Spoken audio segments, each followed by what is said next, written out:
Okay everyone, welcome to the class. Just having a small recap of principle of homogeneity of dimensions. Just a small recap for this. Principle of homogeneity of dimensions. There is a small recap for this.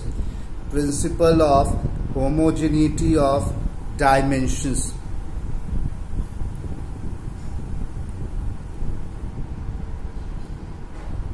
I will just give a small recap, then we will move to the topic.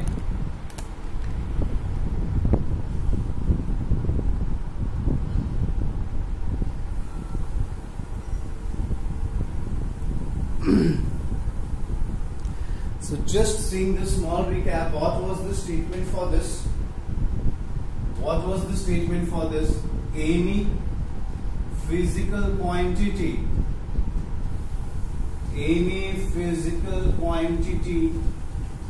can be added. Any physical quantity can be added, subtracted, or equated if they have same dimensions. If they have same dimension. We have already seen the use of this. We will discuss another use of this principle of homogeneity of dimensions. We will discuss another use of this principle of homogeneity of dimensions. Okay, we will discuss now. What was this? If suppose I am writing x is equals to y plus z, that means the physical quantities of x, y and z should be equal. Then can they be equated or added? Then they can be equated or added. So coming, let's see what is the other use of this. What is the other use of this? Let's have a look. What is the other use of this? Just wait a minute, let us see. What is the other use? It is used, just I am writing here, it is used to derive formula or expressions. This principle of homogeneity of dimensions is also used for deriving formula or expression. How it is used, I will let you know by solving one question. How it is used, I will let you know by solving one question. Suppose that it has been given the length of simple pendulum. This is the question. I am just writing it short. It depends upon mass m of bob, length of string. These are the things given in the question. Okay. Sorry, there is one mistake. Just have a look. There is one mistake. Just wait a minute. Not length. Time period. Time period. Okay. Time period of simple pendulum depends upon mass of bob, length of string, and last one is acceleration due to gravity. Acceleration due to gravity. This has been given in the question.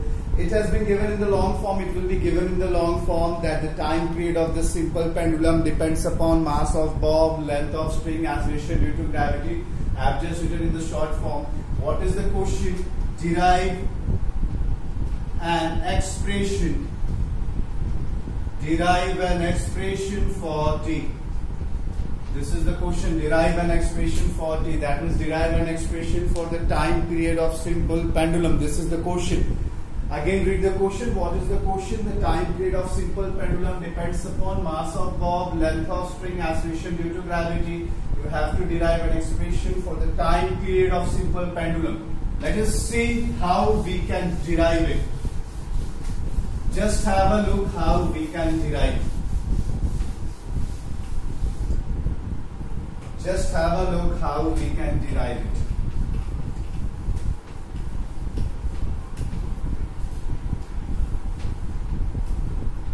Just wait and see how we can derive that. What we will do, this is the solution of that question.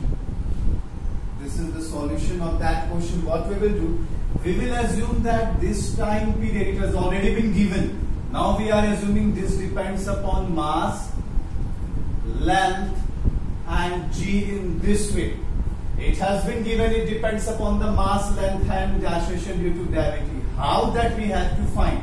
We have assumed this t is directly proportional to m to the power x, l to the power y, g to the power z. What happens when we convert proportional into equal to? A constant comes here. Suppose that constant is k, m to the power x, l to the power y, g to the power z. Okay. Now I am writing the dimension on both sides. T is equals to k. This was mass, so m to the power x. This was length, L to the power y, and this was acceleration due to gravity, that means L t minus 2 to the power z. Okay. See, what is the sign here? Equal to. That means already we have taken the dimension on both sides are equal. I am just doing some basic mathematics. T equals to k. M to the power x, we can write m to the power x. For L there are two powers, y and z, then we can simply write y plus z. The power gets added up when the base is same, and t to the power minus 2z. T to the power minus 2z. Now what does the principle of homogeneity of equation says?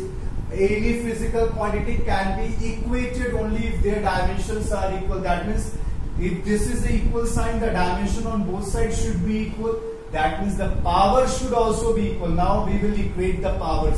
What is the power of m here? X. What is the power of m here? 0. What is the power of t here? Minus 2z. What is the power of t here? 1. That means z is equals to minus half. What is the power of L here? Y plus z. What is the power of L here? 0. What is the value of z? Minus half. We will put that value. Our main motive is to find these values of x, y and z, so we can write the formula. We have found out the x, z and this y. Now we will write this in equation. In this equation we will write t equals to k m to the power 0, because x is equals to 0, therefore m to the power 0, l to the power half, g to the power minus half. Just I have put in the values of x, y and z in this equation, m, l, j. Now power half means root, therefore it will become t is equals to k under root l upon g. It was minus, I put it down. So this is the expression for time period of simple pendulum. T equals to k under root l upon g. See, I am again discussing this question. Just have a look. What I have done, I have assumed that it was given t was depending upon mass, length and acceleration due to gravity. I have assumed that to the power x, to the power y, to the power z. If we change the proportional into equal to sign, a constant will come. Then we have written the dimensions here. We have done simple basic mathematics. Just what we have done, since this is L, this is also L, the power will get added, y plus z, t to the power minus 2z, m to the power x. Now there is a equal to sign here. That means the dimension on both sides should be equal. If the dimension on both sides is equal, that means the power should also be equal. We have equated the powers. Here m to the power is x, here m to the power is 0. Therefore x equals to 0. Here the power of t is minus 2z, here the power of t is 1. That means minus 2z is equals to 1, z is equals to minus half. Here the power of L was y plus z, here it is nothing, that means 0, that means y plus z is equals to 0. We founded the values of x, y, z, put in this equation, putting in this equation, in equation t equals to k m to the power x, l to the power y, z to the power z, we get these values. Anything to the power 0 becomes 1. L is half, that means square root, g to the power minus half, that means g will come below. This is the required expression. This is how the principle of homogeneity of dimension helps us. We will solve one more question. Let us see. We will solve one more question now. then you will understand fully how to derive an expression. There are some limitations too. That we will discuss in the next class, or you can see in this formula because you have studied this formula in your 9th and 10th class. Just wait a minute. Let us see. We will derive this. The question is the kinetic energy represented by K of a body depends upon mass m and also on velocity or speed, that is v.